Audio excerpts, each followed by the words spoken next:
Me gustaría, en primer lugar, presentarme como moderador de esta actividad que vamos a iniciar y que organizamos desde UCAM Spanish Sport University.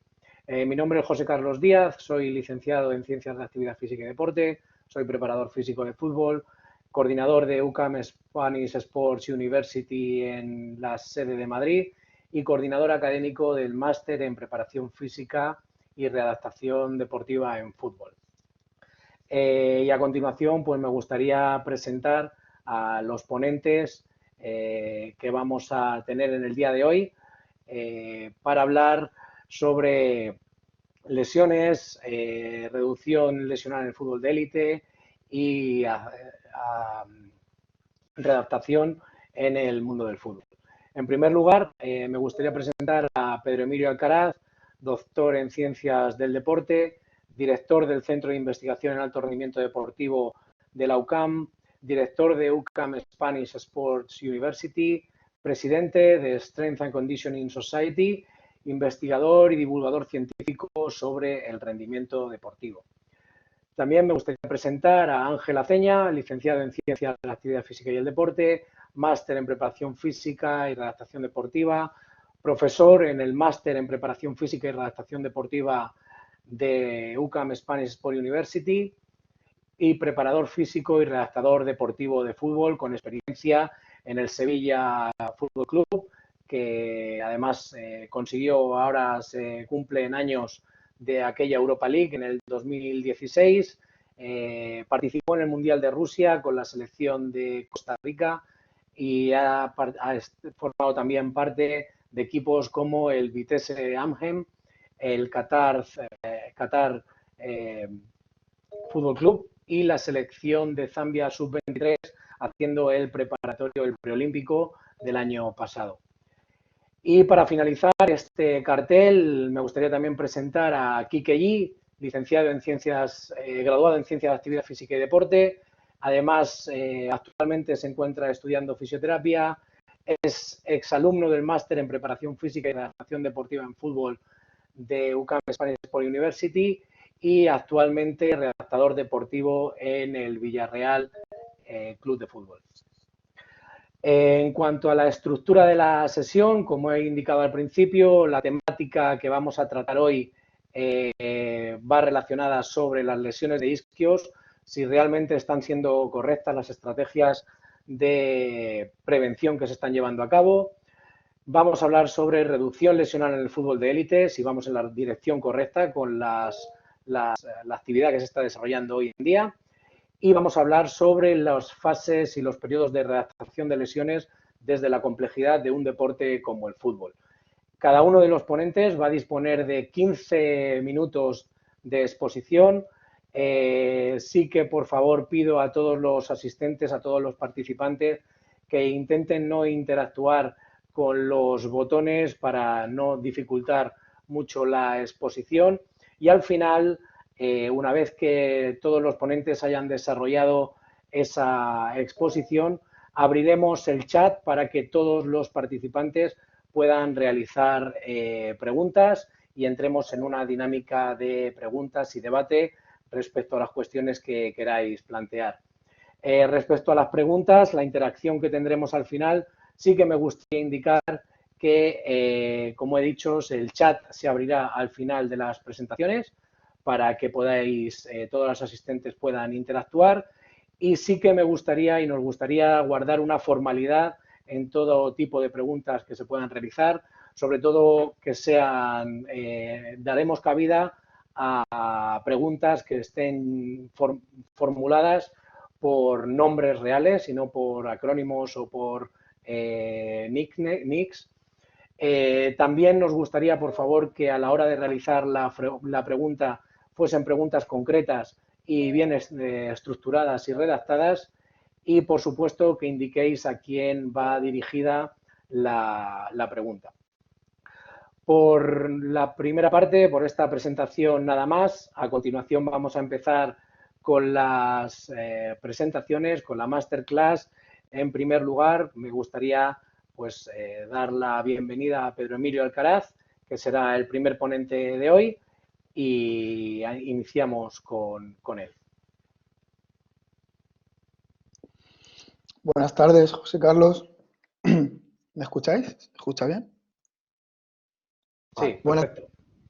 buenas tardes y bueno, buenos días para los oyentes de Latinoamérica. Bueno, es para mí un placer abrir esta charla, pues en primer lugar, pues contamos aquí con profesionales de la talla de Ángel o de nuestro compañero y exalumno del Villarreal, eh, que está también, pues eso, a un máximo nivel trabajando pues tanto con la cantera como con el primer equipo y bueno, y también quiero agradecer el esfuerzo de Juanjo y José Carlos para que esta jornada pues sea de éxito, como así está siendo, y a todos los compañeros de la UCAN que han hecho un esfuerzo para que, pues eso, todos nosotros y todos vosotros os podéis enriquecer de esta charla que vamos a tener ahora. Sin más, debido a que tenemos poquito tiempo, voy a empezar con la presentación. Vale. Bueno, en primer lugar, esta presentación va... A ver si esto... Saliendo aquí. Esta presentación está enlazada con otra presentación que tendremos el jueves, que un antiguo alumno del máster de alto rendimiento deportivo hará una parte más práctica relacionada con las lesiones de isquios. Así que desde ya os emplazo también a que podáis asistir a esta charla que tendremos el jueves a las 8:30 con Sean, como digo, antiguo alumno del máster de alto rendimiento deportivo de Spanish Sport University de la UCAN. Actual preparador físico en el Amber, un equipo profesional de Champions League de la Liga Belga. Pues como digo, continuará con la parte práctica y también enlazará con la parte de Ángela Ceña que a continuación tendremos. Bueno, como digo, mi charla en primer lugar lo que pretende es hablar sobre si realmente se está produciendo una asociación entre el entrenamiento que se hace hoy en día en el fútbol profesional y, y su asociación con la realidad de la competición. A continuación hablaré sobre el mecanismo lesional de las lesiones de isquios, ¿vale? HSI, es Hamstring Strain Injury, y hablaré un poquito sobre este mecanismo lesional. Y por último hablaré de la relación que existe entre la fatiga y las relaciones de isquios, para acabar con unas pequeñas aplicaciones prácticas. José Carlos, ¿existe la posibilidad de silenciar? Cada vez que se conecta alguien va sonando. ¿Eso se puede silenciar de alguna forma o no? Voy a verlo. Vale, es que estás todo el rato sonando. Va, venga, pues sigo.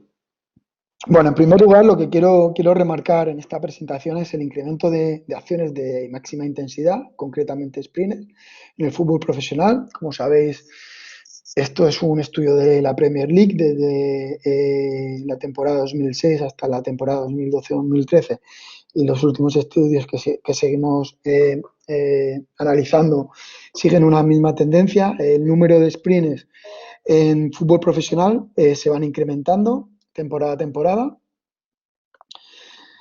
Sin embargo, la realidad de los entrenamientos no es así, sino que seguimos, este es un estudio de 2019, viendo entrenamientos donde la mayoría de acciones, de actividades, en torno a un 89%, sobrepasan el número máximo de acciones que realmente, de toques, de acciones técnico-tácticas que se dan en un partido. Sin embargo, solo un 22% de los jugadores en entrenamiento llegan a un nivel de sprints que se suelen dar en competición. Por lo tanto, lo que observamos hoy en día es que hay una alta descompensación entre lo que ocurre en entrenamiento, ¿vale?, frente a lo que ocurre en competición en lo que respecta a carreras a alta intensidad, high speed running, a muy alta intensidad y sprints, ¿vale? Por lo tanto, vemos en este estudio de 2014 que existe una diferencia muy significativa entre lo que ocurre en competición, que sería este cuadradito, este rectángulo, con lo que ocurre con la realidad del entrenamiento. Por lo tanto, existe una descompensación muy grande entre competición y entrenamiento en relación a las acciones de alta intensidad. ¿Esto qué nos lleva? Pues realmente nos lleva a, en primer lugar, que se están incrementando las lesiones de isquios de forma proporcional año a año, como veremos a continuación, y por otro lado, estamos viendo que realmente las estrategias de prevención no están siendo adecuadas. Bien, en primer lugar, lo que quiero hacer es usar el modelo de Van Mechelen para establecer la lesión, ¿vale? La incidencia lesional, la etiología, ver cómo se tiene que abordar desde un punto de vista preventivo y, por último, testear si realmente se está produciendo una adaptación correcta y se está previniendo la lesión. Comenzaremos con la fase 1 del modelo de Van Mechelen, ¿vale? Donde realmente sí que tenemos claro que para las lesiones de isquios la incidencia lesional está muy clara, ¿vale? Sabemos en fútbol, vamos a hablar de fútbol, que es la lesión más habitual, ¿de acuerdo? En torno a un 37% de todas las lesiones futbolistas, que tienen una pérdida significativa de competición y entrenamiento de entre 14 y 21 días, que tiene un alto ratio de recurrencia de entre el 12 y el 48%, y también sabemos que el principal músculo dentro de este grupo muscular, del grupo muscular isquiosural, que más se lesiona es la porción larga del bíceps femoral, en torno a un 51%. Por lo tanto, esto sí que lo tenemos claro. También tenemos claro la incidencia lesional y la severidad de las mismas, como decía, desde el año 2003 hasta la temporada 2013-2014, se ha observado, por ejemplo, incrementos de entre un 4 y 5 puntos anuales de tasas de lesión en entrenamiento. Es decir, año a año se van incrementando de 4 a 5 puntos este tipo de lesiones, a pesar de que hoy en día pues, contamos con un mayor control de la carga, con mayor tecnología, un mayor conocimiento por parte de los preparadores físicos y del entrenamiento. Por eso decía que los programas preventivos no están siendo correctos, porque está claro que la lesión se sigue incrementando año a año y hay algo que estamos haciendo mal. Y es un poco lo que vamos a intentar ver en esta primera charla de hoy. Si nos fijamos en otro modelo un poco más actual, al de Van Mechelen, en relación a las lesiones, en este caso musculares, sabemos que existen una serie de factores de riesgo internos que son difíciles de subsanar, concretamente pues, la edad, el sexo, etcétera, la anatomía. Sin embargo, sí que sabemos que hay algunos que son externos, ¿vale? Factores de riesgo externos, como por ejemplo factores deportivos, de la propia competición, el propio equipamiento que se usa, etcétera. Pero finalmente hay unos factores que a veces pasamos muy por encima y no controlamos muy bien, como son los factores biomecánicos de la acción, del gesto, donde se produce la lesión. Sí que sabemos, de forma a grosso modo, y tenemos una descripción biomecánica más o menos fiable de cuándo se produce el gesto, pero cuando vamos a un análisis detallado del gesto biomecánico, de la interacción entre los diferentes grupos musculares adyacentes, de la interacción entre las diferentes palancas, realmente aún no tenemos muy claro por qué y cómo se produce esta lesión de isquios. Y aquí también vamos a profundizar un poquito en esta charla. Por supuesto, no debemos olvidar que la lesión de isquios no es tan sencilla como hacer un ejercicio de Nordic, la prevención, sino que es una lesión que es multifactorial, que depende de muchos factores, de la fuerza, de la fatiga, de la arquitectura muscular, del desarrollo del core, de la flexibilidad, que todos están interrelacionados entre sí. Sabemos también que haber tenido una lesión previa es el factor más predisponente para volver a tener una lesión. Por eso es muy importante focalizar la atención, sobre todo la atención primaria, para evitar esa primera lesión, porque a partir de ahí probablemente podamos tener una alta recurrencia en esta lesión. Bien, como digo, sabemos que un análisis un poco más general, más cualitativo, Sabemos que existen dos tipos de lesión de isquios, principalmente, una que llamamos por un sobreestiramiento. Esta lesión de isquios se da sobre todo en el semimembranoso, ¿vale? A nivel proximal. Y luego tenemos la más habitual en fútbol y la más habitual también en velocistas, en atletas, que es la que se da en el sprint. Si previamente hemos dicho que el número de sprints se van incrementando año a año en el fútbol profesional, pues está claro, si cada vez hacemos más sprints, pues probablemente vamos a tener más lesiones. Pero es que además estamos viendo que las estrategias de prevención que se están aplicando, pensamos que no se están aplicando de forma correcta, como analizaremos a continuación. En primer lugar, ¿por qué el bíceps femoral, la porción larga del bíceps femoral, es la que más se lesiona? Pues bueno, parece ser, y esto lo acabamos de publicar en un artículo justo ayer, que la arquitectura musculoesquelética de la porción larga del bíceps femoral, sabemos que es un músculo que es biarticular, las interacciones con el resto de grupos musculares, etcétera, no son muy apropiadas. Parece ser, aunque esta teoría tampoco está muy clara, que el tipo de fibras musculares que hay en la porción larga del bíceps femoral es un mayor porcentaje de fibras rápidas, por lo tanto puede haber una mayor predisposición para la lesión. Y luego además tienen una inervación, esta porción larga del bíceps femoral, específica de la unidad motora que hace que también sea más susceptible a la lesión. Pero como digo, estas son teorías que todavía no están totalmente contrastadas. Por otro lado, también sabemos que cuando hacemos sprints, sobre todo pasamos de intensidades del 80 al 100% de máxima velocidad, se produce una mayor activación de la porción larga del bíceps femoral, en torno a un 67%, frente a el semitendinoso y semimembranoso, que solo se activa en un 37%. Por lo tanto, en acciones a muy alta intensidad tenemos una mayor demanda de la porción larga del bíceps femoral, y si además estamos diciendo que hay más sprints en el mundo del fútbol, pues estamos diciendo que estamos requiriendo mucho más ese músculo concretamente, sobre todo cuando estamos haciendo acciones a muy alta intensidad. También sabemos que el mecanismo lesional o que la lesión dentro de este sprint, de este mecanismo por sprint, de esta lesión por sprint, se da sobre todo en la fase de leg swing, que se llama en lengua inglesa, sería en la fase de recobro final, ¿vale? Y también en el apoyo temprano, ¿vale? Que se llama en el early stance.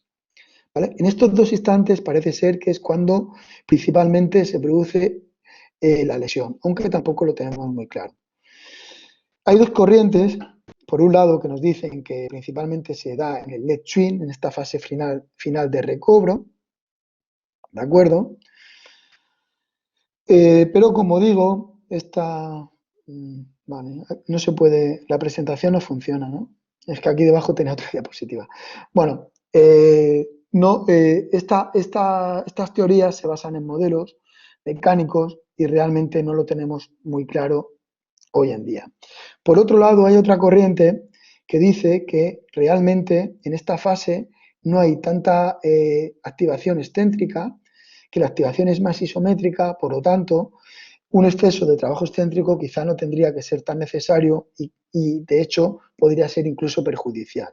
¿Vale? En este caso, pues Van Horen y Frank Bosch hacen una alta recomendación de trabajo isométrico frente a excéntrico, ya que dicen que en esta fase del leg swing no se activa los isquios predominantemente de forma excéntrica, aunque esta teoría tampoco está muy contrastada. Por otro lado, hay una teoría que es un poco más antigua, principalmente se empezó a desarrollar por investigadores en los años 80 por Mann y Sprague, ¿vale? Y estos investigadores decían que la mayor activación de la porción larga del bíceps femoral se da en el apoyo temprano, ¿vale? Donde se da una alta activación electromiográfica, donde se dan unos altos torques y unos altos momentos de fuerza, tanto en extensión de cadera como en flexión de rodilla, Y también se observó en este instante concreto, en el apoyo temprano, una alta fuerza tensional, ¿vale? Por lo tanto, esta corriente dice que en lugar de que la lesión se dé en el recobro tardío, se da más en el apoyo temprano. Pero como digo, esta teoría tampoco está contrastada. Recientemente hay un estudio que ha dicho que probablemente en lugar de que se dé la lesión en la fase de recobro tardío o en la fase de apoyo temprano, probablemente se dé en un periodo transitorio que llaman sweet stance. Es decir, desde el recobro tardío hasta el apoyo temprano, probablemente en ese periodo concreto lo que estemos produciendo es una alta tensión, una alta actividad electromiográfica y una alta probabilidad de producir una lesión en la porción larga del bíceps femoral. Si además sumamos que cuando hay altos niveles de fatiga, el bíceps femoral, la porción larga del bíceps femoral se lesiona mucho, se fatiga mucho más cuando se compara con el resto de grupos musculares de los isquiosurales. Además, si hemos dicho que esta porción larga del bíceps femoral se activa mucho más en los sprints y también con los cambios de dirección, pues es más probable que este grupo muscular o este músculo concretamente sea más tendente a la lesión. Pero ¿qué ocurre cuando hay fatiga desde un punto de vista de activación muscular y funcionamiento? Bien, cuando hay una alta fatiga en el jugador de fútbol, se ha observado que se producen altos picos de fuerza excéntrica, se reduce una capacidad de absorber la fuerza, se reduce también la capacidad refleja del sistema musculoesquelético y sobre todo lo que se produce es un alto desequilibrio de los grupos musculares sinergistas, ¿vale? Concretamente, un alto desequilibrio entre porción larga de bíceps femoral con semitendinoso y semimembranoso.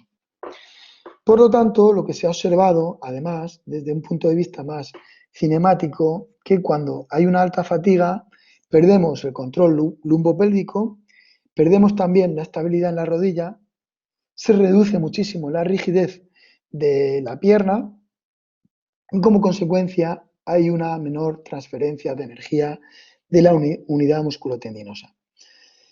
Concretamente, ¿qué es lo que ocurre cuando estamos fatigados? En esta imagen se puede ver claramente, esto es la famosa Groucho Position, ¿de acuerdo? Y lo que se ve claramente en esta posición es que cuando estamos fatigados, cuando el futbolista está fatigado, por eso se ha observado que hay una mayor incidencia lesional al final de la primera y la segunda parte, o cuando hay una alta sobrecarga de competición, pues lo que hemos observado es que hay una alta inclinación del tronco, ¿vale? Hay un alto, como hemos dicho antes, un alto en una pérdida del control lumbopélvico, un descenso de la rigidez de la pierna y como consecuencia una pérdida de una mecánica adecuada para correr de forma óptima y para producir un mismo trabajo necesitamos aplicar mucha más fuerza, con lo que se produce una mayor activación de la porción larga del bíceps femoral y una mayor probabilidad de lesión. Bien, pues ¿qué podemos hacer hoy en día en relación a los factores relacionados con el incremento de lesiones? A ver, en primer lugar, la carga de competición es difícil de controlar y también la carga de entrenamiento. Sin embargo, sí que podemos trabajar o focalizar nuestra atención en los ejercicios que seleccionamos para los protocolos preventivos. También podemos trabajar e incidir en la orientación del entrenamiento. Y por último, tenemos una gran capacidad como preparadores físicos de distribuir la carga, la priorización del entrenamiento de forma óptima. Además, en relación a los ejercicios, tenemos que tener mucho cuidado con ciertos ejercicios, como por ejemplo los sprints repetidos, donde y cuando los aplicamos, los espacios de juego reducidos, donde y cuando los aplicamos, los hits, donde y cuando los aplicamos, o una nueva corriente de entrenamiento con cargas muy altas, como por ejemplo los arrastres de trineo con pesos excesivamente altos, que precisamente producen esta posición Groucho, que es la que normalmente adoptamos antes de lesionarnos. Por ejemplo, ¿qué ocurre cuando aplicamos un entrenamiento a alta intensidad? Por ejemplo, un HIIT. Este es un estudio que tenemos, que estamos terminando, la publicación, y en el que hemos observado que tras realizar un HIIT, ¿de acuerdo? Desde un punto de vista neuromuscular, esto es una MVC, ¿vale? Una contracción voluntaria máxima, básicamente sería nuestra fuerza isométrica máxima, desciende de forma muy significativa, esto sería el HIIT, ¿vale? Al acabar el entrenamiento. Pero es que a las 24 horas, después de acabar este entrenamiento tan intenso, nuestra musculatura, concretamente de isquios, sigue muy, muy fatigada. Pero es que a las 48 horas todavía no nos hemos recuperado. Por lo tanto, dependiendo del tipo de HIIT que apliquemos, podemos estar todavía muy fatigados y si nos pasamos con la carga de entrenamiento neuromuscular, podemos estar provocando una posible lesión. ¿Qué ocurre, por ejemplo, con algunos entrenamientos que se están usando, que se están recomendando hoy en día para la mejora de la fuerza horizontal, como por ejemplo son los arrastres de trineo con cargas excesivamente altas? Pues se ha observado que con este tipo de entrenamientos, en primer lugar, la activación de la porción larga del bíceps femoral es mucho menor de forma significativa, ¿vale? Esto sería un sprint sin carga, esto sería un sprint con el peso corporal, que sería en torno a un 50% de pérdida de la máxima velocidad. Pues vemos que según se va incrementando la carga con los arrastres de trineo, se va reduciendo la activación de la porción larga del bíceps femoral. Por lo tanto, mucho cuidado con este tipo de entrenamiento porque aparte de activar menos la porción larga del bíceps femoral, adoptamos una posición de Groucho que, como digo, es la que se está asociando a esta posible lesión. ¿Cómo se compensa este menor uso de la porción larga del bíceps femoral? Pues se compensa con una mayor activación del glúteo, ¿vale? Por lo tanto, cuando usamos este tipo de entrenamiento por esta posición Groucho, activamos mucho menos la porción larga del bíceps femoral y para compensar usamos mucho más el glúteo para poder producir extensiones de cadera adecuadas. Mucho cuidado también con la orientación del entrenamiento concéntrico, isométrico, excéntrico.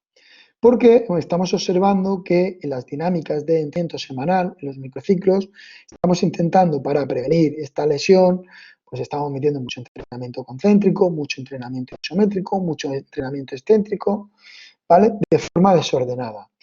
¿Qué ocurre cuando metemos tanta carga de forma desordenada? Pues lo que hemos visto antes, que las dinámicas de recuperación no son las adecuadas y probablemente estamos predisponiendo a la porción larga del bíceps femoral a lesionarse, en lugar de prevenir dicha lesión. La interconexión de cargas es fundamental. Por ejemplo, también estamos observando que cuando hacemos, por ejemplo, un entrenamiento de fuerza y después un HIIT, pues, por ejemplo, la mejora en fuerza, en lugar de ser positiva, es negativa de forma significativa. Por lo tanto, mucho cuidado con estas combinaciones de fuerza y HIIT o fuerza y alta intensidad, porque en lugar de prevenir podemos estar predisponiendo a producir una lesión de isquios.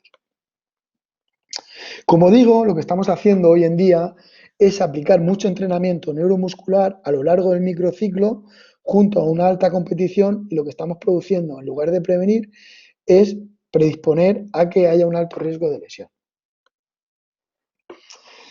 Finalmente, lo que estamos observando, y esto sí que se está observando sobre todo en estudios de la Premier League, que se está empezando a reducir la lesión de isquios porque principalmente en esta competición, gracias a todos los estudios de mi compañero Daniel Cohen, se está empezando a aplicar test que puedan ser implementados semana a semana para ver el estado de la fatiga neuromuscular.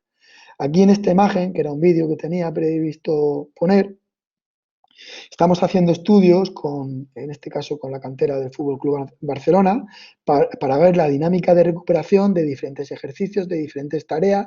Estamos viendo que las dinámicas de recuperación son diferentes dependiendo del tipo de tarea, tanto en isquios como en cuádriceps. Por lo tanto, muy importante aplicar de forma óptima test que semana a semana o cada 15 días nos puedan dar índices del estado de nuestra musculatura para poder no predecir, pero sí detectar un posible riesgo de lesión aplicar la recuperación pertinente para intentar al menos no llevar a la lesión a estos jugadores.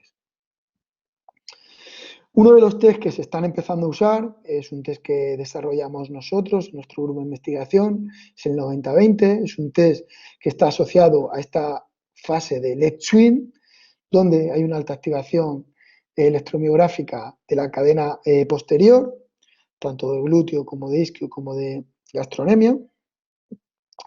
Y estamos viendo que es bastante sensible, por ejemplo, cuando se compara con un CMJ.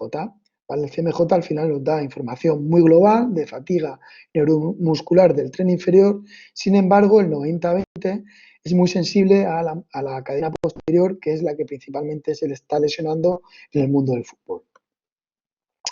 Con todo ello, quiero concluir que la porción larga del bíceps femoral es el músculo que más se lesiona en deportes de carrera intermitente, concretamente en el fútbol, que existen diferentes factores que pueden predisponer a la lesión del bíceps femoral, pero tenemos que definir de forma mucho más precisa cuáles son estos factores, ¿de acuerdo? Sabemos que uno de los principales factores que afecta al riesgo de lesión es el nivel de fatiga neuromuscular, por lo tanto, un control de esta fatiga neuromuscular es fundamental semana a semana para evitar un alto riesgo de lesión. Recordar que la lesión se da sobre todo en la fase final de recobro y en la fase de apoyo, por lo tanto, ejercicios tanto excéntricos como isométricos en ese periodo transitorio son fundamentales, pero teniendo mucho cuidado de las dinámicas de recuperación y de interconexión de carga, porque una excesiva carga neuromuscular, como digo, puede ser clave para producir la lesión. En la actualidad estamos recomendando, sobre todo en chavales jóvenes, en canteras, ejercicios específicos que se centren en trabajo de técnica de carrera para evitar precisamente esa posición de Groucho, porque cuando ya son mayores es difícil modificar esa carrera y por eso estos jugadores que tienen una técnica de carrera deficitaria se tienden a lesionar con una alta frecuencia, frente a otros que tienen una técnica de carrera mucho mejor y a pesar de tener niveles más bajos de fuerza, etcétera, tienen riesgos de lesión mucho más bajos. Por último, se recomienda o recomendamos test específicos en condiciones de no fatiga que sean implementados en fútbol, pero también hay que intentar controlar la fatiga en condiciones donde, por ejemplo, partido, porque es donde realmente se da la lesión. Para finalizar, quiero agradecer, pues aparte de, como digo, a Spanish Sport University y a la UCAM, la posibilidad de estar compartiendo aquí junto a compañeros de alto nivel esta charla, a todo mi equipo del Centro de Investigación en Alto Rendimiento Deportivo de la UCAM y a mis colaboradores externos de la Strength and Conditioning Society y diferentes grupos de investigación a nivel mundial, como es el NARS de Brasil o el Centro de Alto Rendimiento en ECU, en Perth, en Australia, porque, como digo, sin ellos, todas estas investigaciones que estamos llevando a cabo, sería imposible. Para todos aquellos que estén interesados en aprender o investigar o conocer lo que estamos haciendo, tanto en la UCAM como en la Manga Club, en nuestros centros de investigación o en la página web de Spanish Sport University, podéis encontrar mucha más información.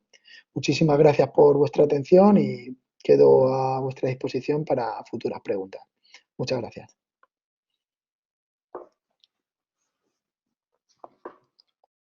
Pues muchísimas gracias, Pedro, por esta presentación. Es un placer escucharte y poder aprender de todo tu bagaje, ¿no? De investigador y científico. A continuación, vamos a dar paso a nuestro siguiente invitado de la tarde, Ángel Aceña.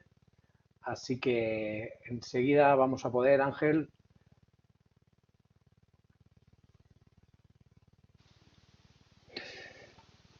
Hola, buenas tardes, José, Pedro, Buenas. Quique.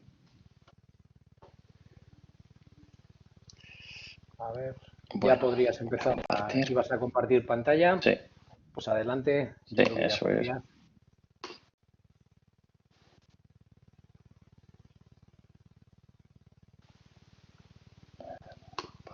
Permitir. Vale, ok, perfecto. ¿Se está viendo ya?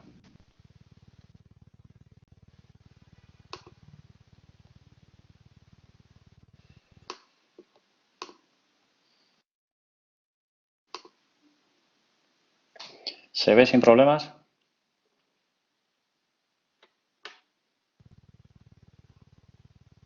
No, aún no lo vemos.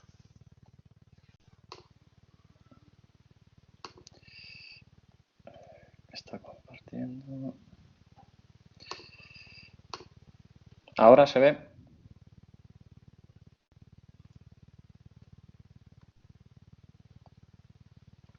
¿Se ve la pantalla ahora? Ahora sí, parece que está cargándola ya. Sí. A ver, un segundo.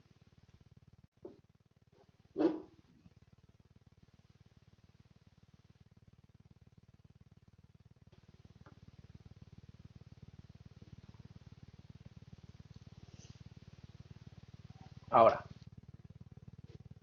Perfecto. Bueno, pues lo primero, como ya siempre tengo la suerte de escuchar las charlas de Pedro, darle la enhorabuena porque me parece un referente en el ámbito de la prevención, sobre todo a lo que se refiere a toda la musculatura isquiosural, de la cual yo también, pues bueno, soy un enamorado intento aprender cada día. Mi charla no va a ir tan orientada al isquiosural, aunque lógicamente, como veremos, teniendo en cuenta el porcentaje de este tipo de lesión en el fútbol de élite, es la lesión que más se produce, pues no la podemos pasar por alto, pero sí la enfocaré un poco más a estrategias orientadas a la reducción, como desde la literatura, desde mi experiencia práctica y desde diferentes modelos de los que he ido y he podido desarrollar con los años de experiencia, pues bueno, cómo lo contemplo yo, cómo se puede enfocar y cómo se puede aplicar de forma práctica. Redundando un poquito en lo que antes comentaba Pedro, simplemente a nivel general se conoce y los estudios muestran cómo el fútbol pues, está asociado a una alta incidencia de lesiones. Incluso determinados estudios, como este estudio de Hawking y Fowler, establecen que la incidencia de lesiones en el fútbol profesional se ha estimado incluso en 1000 veces mayor que las ocupaciones industriales clasificadas de alto riesgo. Lógicamente, lesiones que en muchos casos no tienen una implicación, un riesgo vital, pero que sí suponen, como veremos, un impacto a nivel económico, a nivel deportivo en los clubes y deportistas que lo sufren. Y esto se refleja, pues, como bien decía, en este impacto deportivo económico de las lesiones en el fútbol de élite. En este estudio del fútbol argentino, con futbolistas élite en fútbol argentino, establece que de forma media, cada temporada se estima en 35,19 días de baja de media por jugador por temporada. Esto estimado y trasladado a números, a criterios económicos, estaríamos hablando de en torno a 144.000 euros por jugador por temporada. Y lo que traslado a una plantilla más o menos de 25 jugadores nos podría dar a cerca de 3,5 millones de euros por plantilla por temporada. Si esto lo extrapolamos a un equipo de UEFA Champions League y lo multiplicamos por 10 veces, que podrían ser los salarios o las fichas de los equipos más top a nivel Champions League, podríamos estar hablando de 35 millones de euros, lo que pueden suponer las lesiones por club y por temporada en el fútbol de alto nivel a nivel europeo. Creo que son datos y números que pueden hacer y deben hacer reflexionar a los dirigentes, a los managers, a quienes se encarguen de confeccionar las plantillas, los grupos deportivos multidisciplinares y que se den cuenta, pues bueno, que invertir en recursos humanos, recursos tecnológicos, nunca está de más. También otro estudio, este caso de Hickey, Jack Seal, en este caso fútbol australiano, donde bueno, la prevalencia de lesiones en la musculatura isquiosural también es muy alta. En este caso, pues bueno, se hace un análisis y se ve también que el coste promedio anual financiero por bajas por lesiones isquiotibiales pues, ha aumentado prácticamente en 50% en algo menos de 10 años. Es decir, ha pasado de $148.000 en el 2003 a $245.000 en 2012. O sea, un incremento muy grande. Y sin embargo, el salario promedio anual no se ha incrementado en la misma proporción, hablo de jugadores, que lo ha hecho el gasto y el coste promedio anual financiero por las bajas lesiones. Es decir, que supone más gasto, el incremento ha sido mayor en el coste asociado a las lesiones por isquiotibiales en estos jugadores que lo que ha supuesto el incremento de las fichas de los propios jugadores. Algo que también pues bueno, nos debe hacer un poco reflexionar sobre la importancia de la incidencia en este tipo de lesiones. Como bien decía, con estos datos, ¿merece la pena invertir en prevención?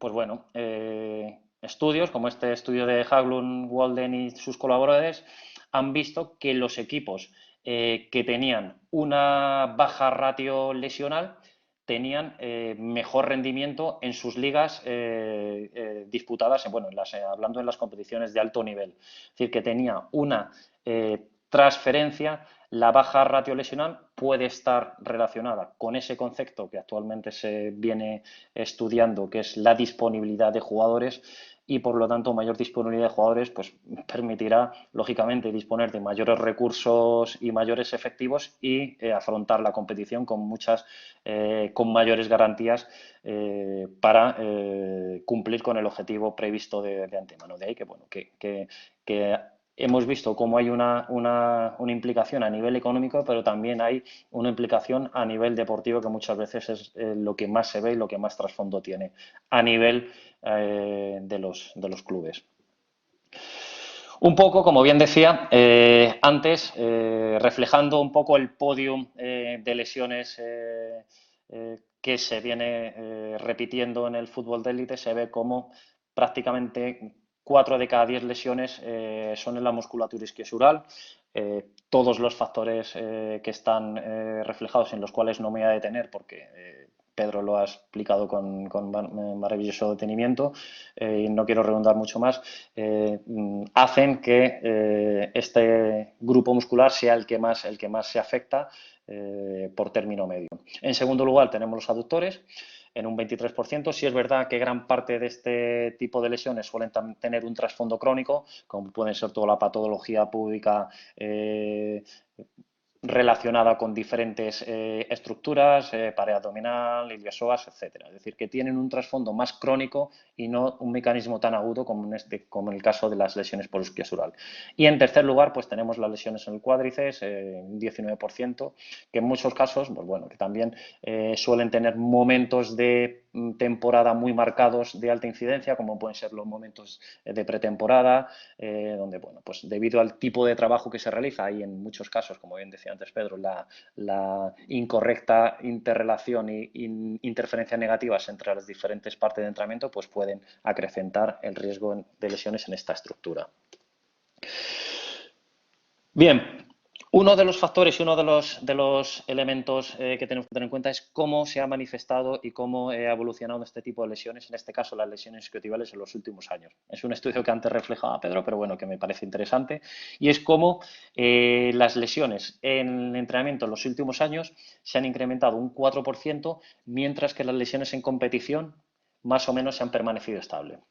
Muchas son las hipótesis, tal y como decía antes Pedro, con la orientación del tipo de entrenamiento, las diferentes combinaciones entre entrenamiento, fuerza y resistencia. Yo incidiría también en el elemento de que cada vez, como ahora explicaré en una diapositiva, intentamos entrenar de forma que intentamos exponer o intentamos manifestar determinados escenarios críticos que se puedan manifestar luego en competición en nuestros jugadores, y que en muchos casos esta alta exigencia en los propios entrenamientos puede hacer que el riesgo de la aparición de lesiones también pueda incrementarse. También se ha visto que el incremento de las demandas del fútbol actual, este estudio de Michael Bass, tal y como hablaba antes Pedro, como en los últimos 10 años el incremento del número de sprints y carreras de alta intensidad, que son las acciones donde se predispone la musculatura de la cadena posterior para lesionarse, se han incrementado en todos los puestos y en los últimos 10 años. Hay que decir que la propia naturaleza de las acciones y que determinadas demarcaciones pueden tener una predisposición por la naturaleza de las demandas tácticas a este tipo de trabajo, como pueden ser los delanteros. Pero hay otras demarcaciones, como pueden ser los medios centros, donde por la propia naturaleza no estén tan habituadas y no sea una acción específica, como puede ser un sprint en un medio centro, y sí puede ser un poquitín más específico las aceleraciones y deceleraciones, y que esto pueda incrementar también y pueda acrecentar el riesgo de lesión en determinadas demarcaciones. ¿Y qué es lo que realmente se está haciendo en élite en los últimos años? Pues bueno, este estudio de Alan McCall, donde hace una revisión, en este caso con las selecciones que participaron en el Mundial de Brasil en el año 2014, y se ve, bueno, pues hace una revisión de cuáles son las estrategias que se utilizaban en mayor medida para la reducción lesional, la prevención de lesiones. Y en este caso podemos ver cómo todo el trabajo de flexibilidad ocupa el primer lugar, seguido del entrenamiento de core, la combinación de diferentes modelos de contracción, así como el entrenamiento propioceptivo y el entrenamiento orientado al equilibrio, y cómo el entrenamiento excéntrico, pues bueno, ocupa un último lugar. Si es verdad que también hay que ser un poco cautos, porque bueno, estamos hablando de un estudio donde tuvo en cuenta selecciones que participan en una fase final de un campeonato, y donde esto marca mucho. No es lo mismo una temporada regular en un club, donde los periodos de preparación son a más largo plazo, y posiblemente, pues bueno, estos aspectos de qué contenidos son los más habituales o más se utilizan en las estrategias de prevención de lesiones en los equipos, pues podrían modificarse. Aún así, es llamativo como siendo uno de los mecanismos del tipo de activación y de contracción de la musculatura, como bien decía antes Pedro, bíceps femoral, cabeza larga, en el leg swing o en el apoyo temprano, cómo esa musculatura se está comprobando, se comprueba que predominantemente activa de forma excéntrica, cómo ese tipo de entrenamiento con esa orientación, pues bueno, se deja en último lugar. Algo que nos debe hacer también reflexionar en este aspecto. También me parece muy interesante reflejar por este estudio de Lausen, donde se ve, incidiendo también en la importancia del entrenamiento de fuerza y en sus diferentes manifestaciones a nivel general, pues bueno, se ha visto como de la tipología de entrenamiento, el entrenamiento propioceptivo, el entrenamiento orientado a la fuerza, se ha visto cómo este tipo de entrenamiento es el que se relaciona y tiene más eficacia en cuanto a las estrategias y en los programas orientados a la reducción y a la prevención de lesiones. Por lo tanto, dar esa importancia que merece el entrenamiento de fuerza, y como bueno, ahora a continuación veremos cómo, desde mi perspectiva de la experiencia, cómo se podría enfocar. Pero también hay que tener en cuenta qué es lo que hace verdaderamente que funcione un programa de entrenamiento orientado a la prevención. Pues a veces también es ese grado de cumplimiento. Es decir, es más eficaz o tiene más posibilidad de ser eficaz aquel programa que se cumple realmente o aquel programa que no se cumple o no se cumple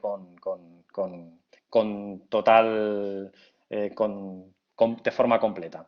Así, en este estudio de Gude, pues bueno, se vio cómo un metaanálisis y cómo los estudios que mostraban mayor grado de adhesión al programa orientado a la prevención de lesiones, pues aparecieron como más eficaces en la prevención de este tipo de lesión. Por lo tanto, pues bueno, hay que tener en cuenta, y yo siempre lo digo, que aquel programa orientado a la reducción más eficaz, pues debe cumplir la premisa que al menos se cumpla en gran medida.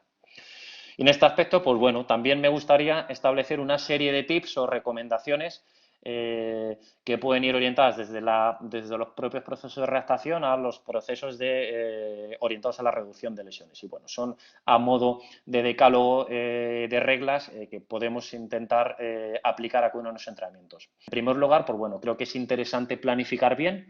Para mí el control de la carga de entrenamiento durante el microciclo es básico y esencial para intentar luchar y mantener la tasa de incidencia lesional en niveles bajos. Por lo tanto, pues bueno, el control de la carga se antoja como algo esencial. También será una correcta selección de los ejercicios, tanto en el patrón como el régimen de activación muscular. Es decir, ir jugando con los regímenes de activación muscular y, como bien antes decía Pedro, pues no buscar esa orientación en cuanto a orientaciones concéntricas, excéntricas, isométricas de forma ligeramente desordenada. Se han visto estudios, como el estudio de Rick Lovell reciente, como el entrenamiento de orientación excéntrica predominantemente con orientación a la reducción lesional está recomendado realizarlo en los primeros días de microciclo, más D+1, precisamente para no alterar esa dinámica de FK e intentar que lleguemos en las mejores garantías o que nuestros deportistas lleguen en las mejores condiciones a la próxima competición y que no se esté afectado por ese daño muscular producto del entrenamiento excéntrico. Por lo tanto, pues bueno, explicando este aspecto, pues para tenerlo en cuenta.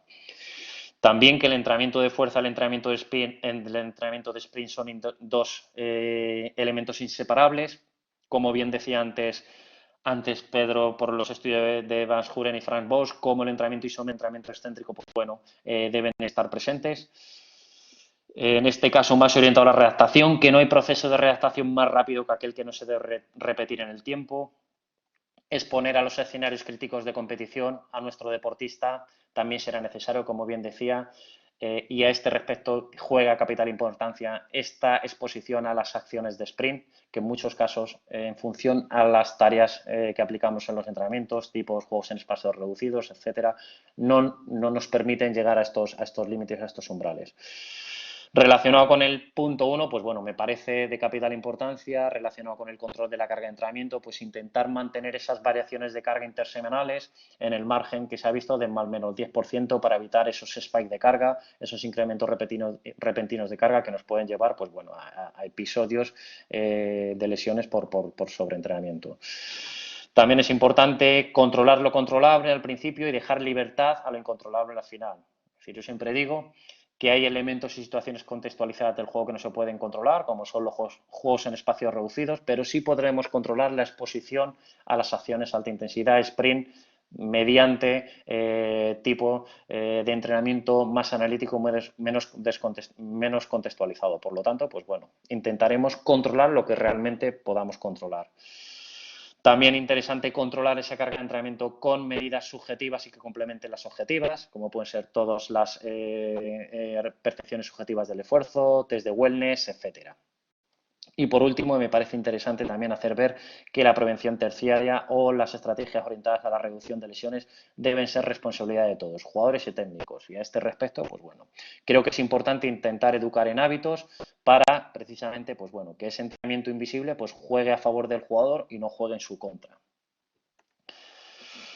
Bien, en cuanto a las etapas de prevención, reducción de lesiones, pues bueno, desde un poco lo que viene siendo desde los últimos años, pues bueno, desde una primera etapa donde solo se tenía en cuenta los factores de riesgo intrínsecos y extrínsecos, se pasó a una segunda etapa donde se amplió el paradigma, añadiendo a los factores intrínsecos y extrínsecos la situación desencadenante o el inciting event, tal y como muy bien ha expuesto antes Pedro Alcaraz con toda la propuesta de Matt Mechelen, etcétera.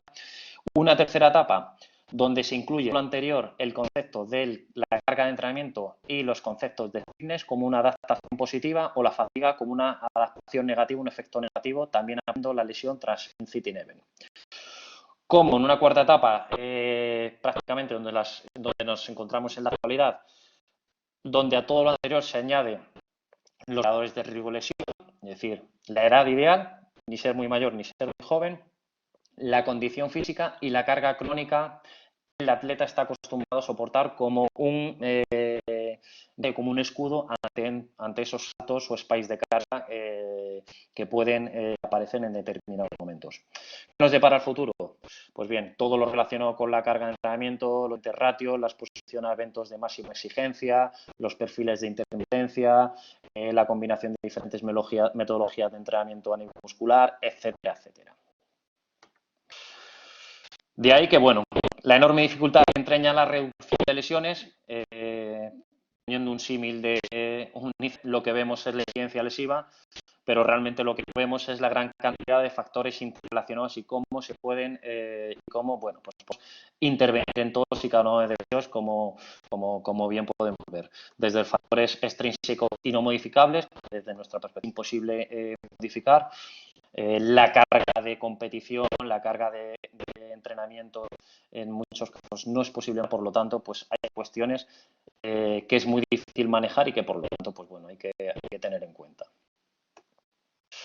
¿Y qué dice la evidencia en cuanto a tipología de entrenamiento orientado a la reducción de lesiones? Pues bueno, desde aquí, pues bueno, una pequeña revisión propia, donde, bueno, en función del tipo de lesión, a nivel muscular, tendinopatía, ligamentosa, pubalgia, pues se ve qué recomendaciones en cuanto a tipo de entrenamiento a nivel general. Así visto, pues bueno, en cuanto a lesiones musculares, el movimiento excéntrico, el trabajo de core, el entrenamiento sensorio-motor y el estiramiento dinámico, entrenamiento de fuerza funcional y movilidad en función de los diferentes autores, entrenamiento isométrico, también se ha visto que el entrenamiento excéntrico, el sprint resistido, el entrenamiento con incisión inercial, así como todo el trabajo técnicas neurotécnicas y todo el body vibration o las técnicas de vibración mecánica, pues se ha visto que pueden ser eficaces. En cuanto a entrenamiento isométrico y el entrenamiento isoinercial o con tecnología flywheel, también se ha visto que puede estar recomendado, que tiene o que está evidenciado. En cuanto a lesiones ligamentosas, tanto el entrenamiento sensorio-motor, el entrenamiento con orientación pliométrica, el entrenamiento con orientación de core, el entrenamiento basado en la activación de determinada musculatura esencial en determinados patrones de movimiento, como es el glúteo mayor o el glúteo medio, el entrenamiento de fuerza máxima, así como las técnicas de control motor con feedback visual externo y determinados patrones motores, como es el entrenamiento de las técnicas de aterrizaje y la vibración. Se ha visto que, bueno, pueden ser eficaces y está comprobado en determinadas evidencias en cuanto a lesiones ligamentosas.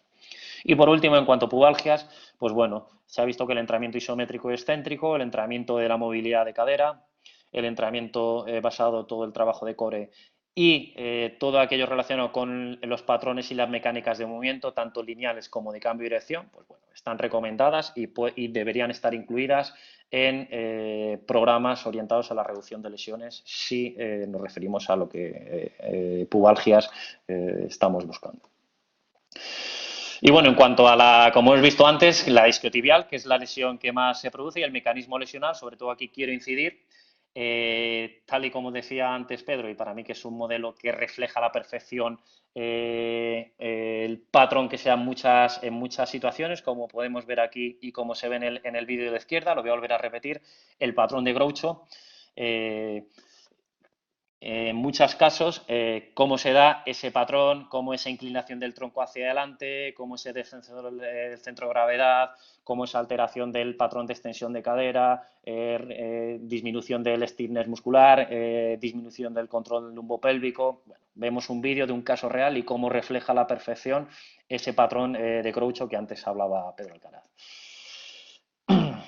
Y como bien decía, pues bueno, si hemos visto que la lesión isquiosural, uno de los mecanismos principalmente es las acciones a máxima intensidad. En cuanto a sprint, también se ha visto que en aceleración, pues bueno, hay que tener en cuenta si a nuestros jugadores, a nuestros deportistas, los sometemos a esas demandas máximas del juego en entrenamientos. Es decir, si realmente los preparamos por si llega la guerra.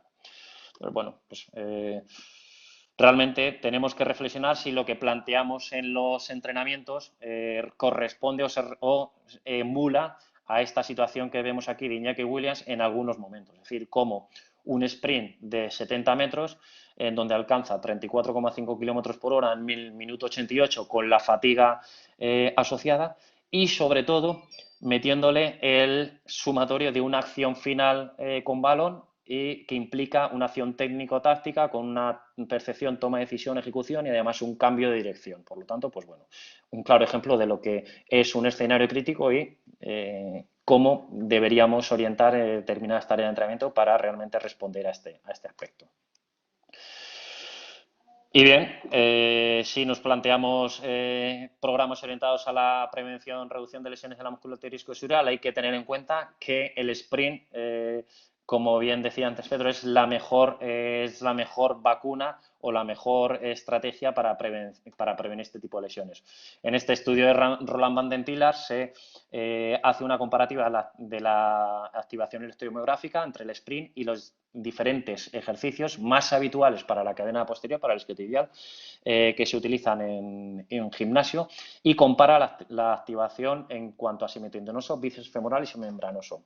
Quiero que nos detengamos en el bíceps femoral, que es la musculatura que más se lesiona, tal y como decía antes Pedro, y cómo esta activación, en este caso, por poner un ejemplo, el nórdico, no llega a más del 40% de lo que demanda el propio sprint. Por lo tanto, pues bueno, muchos estudios hablan del nórdico, hay que ver la naturaleza y el contexto de esos estudios, la muestra donde se realizaron y tener en cuenta, pues bueno, que si comparamos lo que en cuanto a activación electromográfica, luego hay otras cuestiones, como vemos aquí, como es el patrón de la propia mecánica del movimiento, etcétera, etcétera. Pero bueno, podemos ver que queda un poco lejos de lo que nos ofrece este tipo de ejercicio a lo que nos demanda el propio sprint.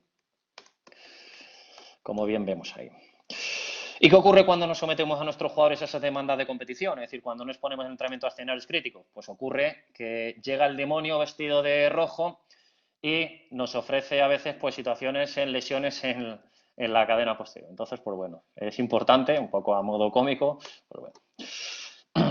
Por lo tanto, la mejor vacuna, incidiendo lo mismo, si hablamos tanto de máxima velocidad como aceleración, que son los dos mecanismos lesionales en la musculatura isquiosural, pues bueno, ¿qué es la mejor vacuna? Ya que ningún ejercicio discosural replica la actividad electromiográfica al sprint, y porque se ha visto además que atletas que alcanzan el 95% de su máxima velocidad en la práctica deportiva tienen menos riesgo de lesión que aquellos que no alcanzan al menos el 85%. Y aquí, pues bueno, ya que se me permite poner vídeos, pues me parece un vídeo interesante del otro día del partido de la Bundesliga con Anthony Davis, el jugador canadiense, creo que es del Bayern Múnich, y bueno, donde resulta también significativo como en estos momentos y donde en las últimas noticias de la gran plaga de lesiones en la Bundesliga, pues bueno, sea capaz de realizar esa acción, ese escenario crítico con ese sprint donde, bueno, pues refleja pues bueno, lo que venimos hablando, ese escenario crítico en ese momento y en este momento delicado de temporada. También es importante, ya que el patrón, la mecánica acelerativa también es un momento donde se produce este tipo de lesiones y donde el rol de las fuerzas de reacción verticales juegan un papel esencial. Sobre todo se ha visto, se ha comprobado que en los primeros 4, 5, 6 pasos la activación del bíceps femoral se va incrementando de forma progresiva y cómo, pues bueno, de ahí que determinadas herramientas o métodos de entrenamiento, como pueden ser, como bien decía antes Pedro, medios con sprint resistido, nos permitan trabajar en este aspecto, en la fase de aceleración, incrementando pues bueno, la fuerza en estos primeros pasos. Y bueno, un poco un ejemplo también del mecanismo lesional por aceleración y como, bueno, pues también se puede ver reflejado ese patrón tipo Groucho, como hablaba antes Pedro, con esa inclinación de tronco, bueno, todos los elementos asociados. Me permito también, ya que está presente, y para mí es una referencia, en uno de sus últimos congresos en los que yo estuve presente, pues bueno, la importancia del continuo fuerza-velocidad en el fútbol y cómo desde la aplicación, la introducción del entrenamiento de fuerza, por el cual podríamos incidir más en el vector vertical, esa transferencia a las acciones de potencia, buscando esa transferencia al vector horizontal y, por último, a aquellas acciones de velocidad y cambio de dirección. Y bueno, desde mi perspectiva, ¿cómo enmarco la prevención de lesiones? Pues bueno, yo lo enfoco desde 3 bloques que para mí son importantes tener en cuenta. Por un lado tenemos, yo concibo el bloque de control motor analítico, donde deberían estar incluidos un bloque de movilidad estática analítica, un bloque de movilidad estática controlada y un bloque de estabilidad analítica, que los explicaré a continuación de forma breve. Un bloque de control motor, donde tenemos el trabajo de estabilidad dinámica, el control motor funcional y todo aquel movimiento multidireccional. Y por último, un bloque de control motor específico, donde tenemos, que podría ser la última pirámide del movimiento del rendimiento, la integración condicional de la fuerza de los diferentes métodos, condicional de la resistencia y la integración condicional de la velocidad. Bueno, aquí un poco ejemplos de propuestas prácticas, tanto del subbloque de movilidad estática analítica, todo el trabajo de ROM, cadera, tobillo, glenohumeral, trabajo de movilidad torácica, así como técnicas miofasciales y neurodinámicas. Dentro del trabajo de movilidad estática controlada, todo el trabajo de core, incidiendo en las técnicas de activación básicas de core, todo el trabajo de bracing, hollowing y los antimovimientos. Y dentro del trabajo de estabilidad analítica, pues incidir en todo lo que es la musculatura global, que va a ejercer capital importancia luego en patrones de movimiento funcionales, como es activar la musculatura del psoas, glúteo, tibiales, peroneos, musculatura intrínseca del pie, así como toda la región escapulotorácica para dotar de estabilidad a ese complejo que es inestable de por sí. Dentro del bloque de control motor global tenemos el subbloque de estabilidad, donde me parece interesante incluir el trabajo de core dinámico desde bilateral a unilateral y a progresión al core explosivo, lanzamientos, recepciones, transportes, como vemos aquí en los vídeos que muestro. Pasamos al bloque de control motor funcional, donde trabajamos dentro de los patrones funcionales de movimiento, patrones de tracción, empujes rotacionales, aquellos dominantes de cadera y rodilla, relacionados específicamente con la musculatura isquiosural, y todo el trabajo de patrón de marcha y carrera. A modo de ejemplo, pues bueno, todos vemos la imagen de la derecha, cada uno de los patrones de movimiento y las regresiones que podemos realizar en cada uno de ellos, facilitando el ejercicio, las progresiones, dándole mayor dificultad al ejercicio, desde el tipo de apoyo, desde el nivel de exigencia coordinativa, etcétera, desequilibrio, perturbación externa, etcétera. Y el tercer subbloque de movimiento multidireccional, trabajando las diferentes mecánicas de movimiento, los landing, aterrizajes, movimientos lineales, movimiento lateral, trabajo acelerativo y trabajo de cambio de dirección, el trabajo estable, un cambio de dirección anticipado y buscando luego ese caos o esa incertidumbre con cambios de dirección no anticipados. Aquí vemos ejemplo, pues bueno, trabajando con tecnología flywheel, trabajando sobre el patrón acelerativo y sobre un patrón de cambio de dirección que luego, pues bueno, se puede transferir a acciones específicas en el propio campo. Y por último, dentro del control motor específico, los subbloques de integración condicional. En este caso, pues bueno, dentro del subbloque de integración condicional de la fuerza, jugar con los diferentes regímenes de contracción muscular, isométrico, excéntrico, el trabajo de perturbaciones, también el trabajo pliométrico y todo lo orientado a la potencia, fuerza, velocidad. Bueno, vemos como ejemplos en los diferentes vídeos. Todo el trabajo en esta línea. Luego el trabajo de integración condicional de la resistencia, buscando, pues bueno, desde el trabajo de RSA, Speed Sustainability, el Sprint Intermittent Training, es decir, intentando buscar desde el entrenamiento intermitente de alta intensidad, pues bueno, buscar esta integración condicional de resistencia que hemos visto, pues también que juega un papel de capital importancia en cuanto a la aparición de fatiga, pero que es importante combinar ambos aspectos, tal y como decía Pedro, para no encontrar esas interferencias negativas. Y por último, bueno, dentro de integración condicional de velocidad, tanto el propio entrenamiento del sprint como el entrenamiento a través del sprint resistido. Y bueno, importante jugar con el tipo de sobrecarga para no incidir de forma negativa en el patrón de movimiento. Y bueno, para ir finalizando, porque creo que me estoy pasando, un poco como mensajes para llevar a casa, ¿cuándo implementar un programa de reducción de lesiones? Pues bueno, en cuanto a fatiga y lesiones, se ha visto que la fatiga juega un papel de capital importancia. En cuanto a la aparición de lesiones, se ha visto en el estudio de Dvorak que aparecen la mayor parte de las lesiones, el 66,9%, pues, se produce en la segunda parte de los partidos. En cuanto a la recuperación, niveles de recuperación y la aparición de lesiones, pues debido a la gran carga de partidos por temporada hay una gran densidad competitiva y se ha visto pues bueno, que los periodos congestionados de competición con tiempos de recuperación de menor de 72-96 horas pueden predisponer a este tipo de lesiones. En cuanto a cuándo realizar las estrategias de prevención dentro del microciclo, pues bueno, como tal y como bien decía antes y en la línea del estudio de Rick Lovell, plantear el trabajo preventivo en los primeros días del microciclo será fundamental para intentar evitar estas situaciones de fatiga y mejorar esa dinámica de CK a lo largo de todo el microciclo. Por lo tanto, desde mi perspectiva, plantear este trabajo en el +D+1 tendría justificación. Y realizar prevención de fatiga o no en fatiga, si el objetivo, pues bueno, desde mi perspectiva, es decir, si realizarlo antes o después de la sesión de entrenamiento, pues bueno, yo aquí planteo dos cuestiones. Si el objetivo a conseguir y la naturaleza de la sesión posterior incluye grandes demandas de alta intensidad de sprint, se debería dejar la aplicación de este entrenamiento con orientación excéntrica para el final de la sesión. Mientras que a lo mejor si el objetivo es incrementar adaptaciones estructurales a nivel de longitud sarcomérica, y no teniendo grandes demandas en alta máxima intensidad en carrera en la sesión posterior, es decir, que no fuera a demandar grandes acciones de sprint y hubiera más tareas de juegos en espacio reducido, donde demanda algo más de aceleración, podría plantearse previamente cómo podría ser también en la sesión de recuperación, como bien he dicho antes, la sesión +D+1. Muchas gracias por la atención prestada. Siento si me he extendido un poco en la exposición. Cualquier duda, cualquier cuestión que tengáis, pues bueno, encantado de responderla junto con Pedro y Quique al final de la exposición. Pues muchas gracias, Ángel, por tu intervención.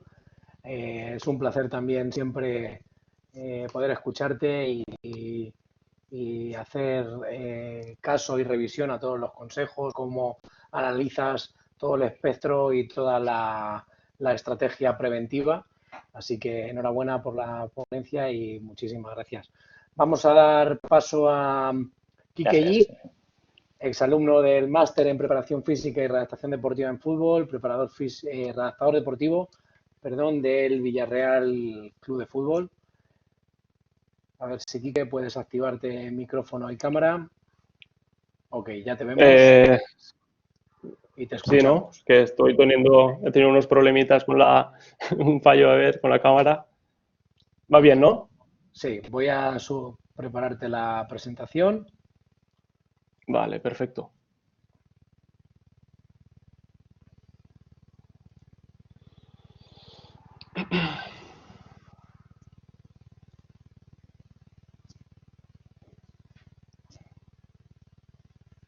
A ver, un segundito. Tenemos el sistema hasta arriba con la gran afluencia que estamos teniendo. Vale.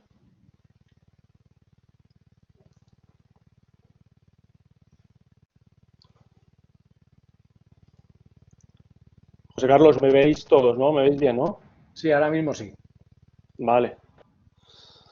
Estaba teniendo ahí unos problemitas con la conexión y madre Te mía. vemos, te escuchamos. Un segundito, ya se está cargando. Vale, perfecto.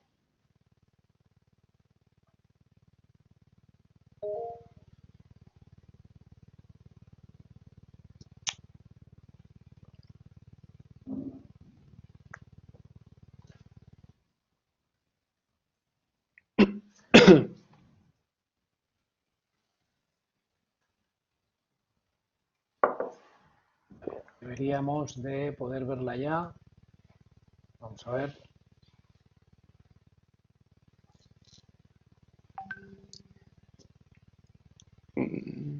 Vale, yo creo que ya está ahí. A mí me aparece la de Pedro.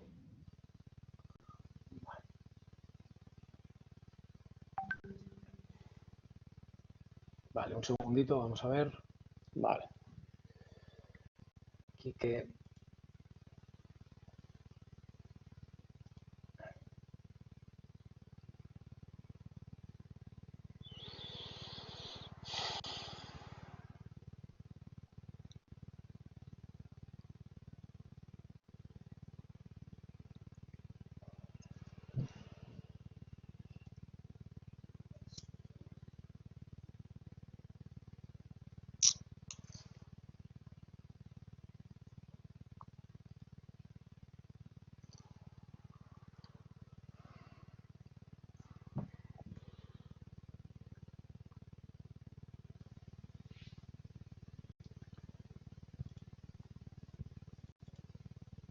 Recordamos a todos los participantes también que la sesión posteriormente a la finalización se les enviará en formato vídeo para que también puedan revisualizar todas las ponencias, todas las charlas. Ahí sí, perfecto. Ahí sí, ¿no? Ahí perfecto, ¿sí? Vale, perfecto, pues empezamos. Bueno, lo primero, dar las gracias tanto a José Carlos, Pedro Emilio, en sí a la universidad por invitarme a hacer esta presentación. Bueno, como ha dicho José Carlos, yo fui alumno del máster, bueno, y gracias, ¿por qué no decirlo? Gracias al máster, hoy por hoy estoy trabajando bueno, en un club profesional de fútbol, donde me había quedado. Bueno, tuve la oportunidad de hacer el máster de la UCAM, y bueno, y gracias a ello, pues hoy por hoy estoy trabajando en un equipo, bueno, en un club profesional. Tuve la suerte también de conocer allí a grandes compañeros que ahora mismo pues son grandes amigos y la verdad que tengo un recuerdo muy bonito de ese año. Fue una gran experiencia. En cuanto al título, a la presentación, la redacción desde la complejidad en el fútbol, pues bueno, voy a hablar un poquito de la perspectiva o cómo consideramos la perspectiva del jugador, cómo se considera el jugador, qué tipo de carga o estímulos estamos ofreciendo al jugador. Lo que estamos generando en él, ¿estamos generándole estímulos positivos o estamos implicándole estímulos negativos? No estamos participando en sí en su proceso de aprendizaje. A partir de ahí voy a hablar. Se ve bien, ¿no? Se ve bien. ¿Sí, no? Bueno. Perfectamente, se ve perfectamente, Quique. Perfectamente. Bueno, lo primero, ¿hacia dónde vamos? ¿Hacia dónde vamos? ¿Cómo vemos al jugador?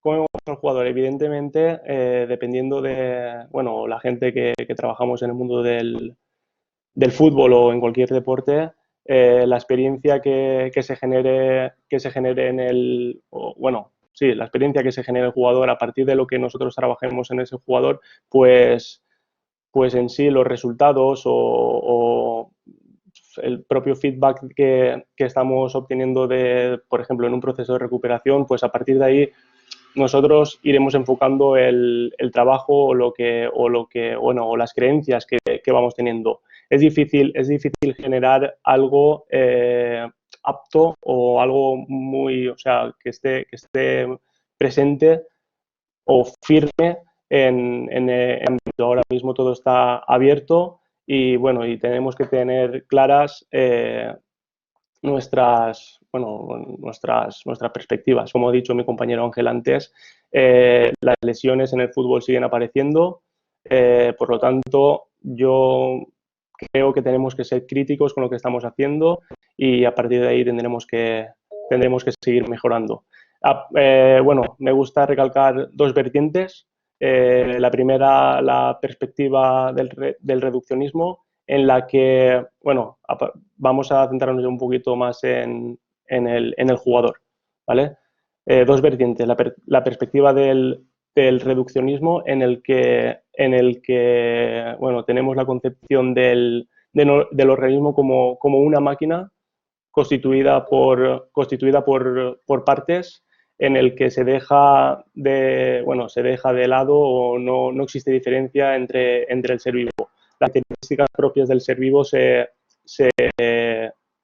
no se tienen en cuenta y yo esto lo relaciono directamente con el conformismo. Y por otra parte tenemos la perspectiva de la complejidad, que vamos a hablar sobre todo de esta en la presentación, en la que se tiene la concepción del organismo como un todo que actúa en un medio y a partir de ese medio se generan muchas situaciones que el jugador tiene que estar preparado. También lo relaciono con la no linealidad, Creo que este aspecto es fundamental, la no linealidad. Creo que el fútbol es un deporte, o el deporte en sí es no lineal, por lo que este fundamento tendremos que tenerlo en cuenta. Y bueno, esto lo relaciono directamente con la mentalidad crítica. Tenemos que ser críticos. Siguiendo, bueno, y ya metiéndonos en el contexto del fútbol, tenemos que decir que si el fútbol es un deporte de alta intensidad, donde se producen gestos irreproducibles y donde se desarrollan acciones máximas o acciones muy forzadas, donde la lesión, o si al final vemos un vídeo de un jugador durante un partido, podemos ver gran cantidad de acciones donde el riesgo de lesión está ahí. Entonces, yo pregunto aquí o al final es, no sé, una duda que siempre me genero, que es, ¿qué tenemos que aprender? ¿El movimiento o la capacidad de adaptarse a todas las situaciones que se generan durante la competición? ¿Estamos generando en el jugador esto, o qué perspectiva tenemos nosotros sobre el jugador, el entrenamiento y lo que estamos generando para que después las acciones específicas se desarrollen lo más eficientes posible? Bueno, explicar un poquito al principio los fundamentos de lo que considero lo que estamos relacionando la complejidad, y después pasaremos al modelo de entrenamiento, mi perspectiva personal. El deportista yo lo considero como un sistema que se desarrolla con unos elementos. Lo primero, la historia evolutiva. Cada jugador tiene su propia historia evolutiva. Me gusta así, donde cada uno tiene su propio comportamiento, sus propias experiencias personales, y en base a ello se crean sus propios patrones motores. Ahora se está hablando mucho de la postura, de los patrones de activación, pero si atendemos a estos principios, por ejemplo, me gusta poner el ejemplo de, por ejemplo, un jugador o una persona introvertida o extrovertida. Generalmente ese carácter tendrá patrones de activación diferentes. Entonces, lo que nos tenemos que preguntar es, ¿nosotros podemos entrar dentro del carácter del jugador? Es decir, ¿cómo estamos incidiendo nosotros en esto? Incluso me atrevería a decir, ¿quiénes somos nosotros para poder entrar a desarrollar algo que el jugador lo tiene tan automatizado? También está la capacidad de adaptación. Tenemos que saber, el jugador continuamente se está adaptando a todo lo que se está generando, ¿vale? Y esto es un aspecto fundamental a tener en cuenta. También es sensible. Una tarea un día no le afectará de igual forma que la misma tarea otro día. Con esto está relacionado directamente la condición psicobiológica del jugador, y así entre los jugadores igual. Hay que ver que el jugador es sensible y tenemos que tener en cuenta eso para las cargas o los estímulos que le vamos a proporcionar. Y por último, la simetría. Creo que, bajo mi punto de vista, creo que el jugador es asimétrico, el fútbol es asimétrico, y el buscar el equilibrio, ahora mismo también la obsesión en buscar el equilibrio, muchas veces estamos provocando una desorganización compleja en el sistema, que puede muchas veces provocar o llevar al error. En cuanto al comportamiento, o dentro de una tarea, a mí me gusta meter estas variables de las cuales después se me genera el comportamiento. La primera, tenemos que ser eficientes con lo que queremos representar en el jugador mediante la tarea, y a partir de ahí, que el jugador también sepa detectar lo que nosotros queremos. Las restricciones. Mediante las restricciones lo que buscamos, también lo que ha comentado Ángel antes, es la de la desorganización del sistema, y el jugador lo que busca es el orden, y así lo que provocaremos son situaciones nuevas, y él se adaptará a esas situaciones. También lo que tenemos que buscar es la variabilidad, es decir, la flexibilidad del sistema para ajustar y adaptarse continuamente a todos los entornos o a todas las situaciones que se vayan produciendo. Atender a los determinantes propios. Aquí me refiero prácticamente al perfil artrofuncional del jugador, también hay que tener en cuenta, y por supuesto la especificidad. Creo mucho, mi opinión, creo mucho en las tareas específicas y todo lo que pueda llevar a una transferencia real del contexto. Y a partir de aquí se emergerá el comportamiento. El comportamiento, por lo tanto, el comportamiento será el resultado de las experiencias del jugador con el entorno. El jugador está creando continuamente soluciones para sobrevivir. A partir de aquí desarrolla lo que viene a ser también, como veremos más adelante, el aprendizaje diferencial. No podemos hablar de mecánica ya que el entorno genera información, por lo que la percepción va cambiando y así su comportamiento. Y por último, la mecánica estará asociada a un comportamiento correctivo, que es irreal en el fútbol. Aquí, en cuanto a la mecánica, lo que me refiero es que muchas veces creemos que el jugador está realizando algún movimiento mecánico y está provocando un error. Y nosotros, al intentar corregir, estamos modificando prácticamente su aprendizaje y todas las experiencias que ha tenido hasta ese momento. Por lo que el sistema del jugador detectará que nosotros le estamos provocando algo, pero no le interesa. Entonces lo que hará será recibirlo, pero automáticamente también lo rechazará. El aprendizaje diferencial estaba relacionado directamente con la autoorganización. Esta autoorganización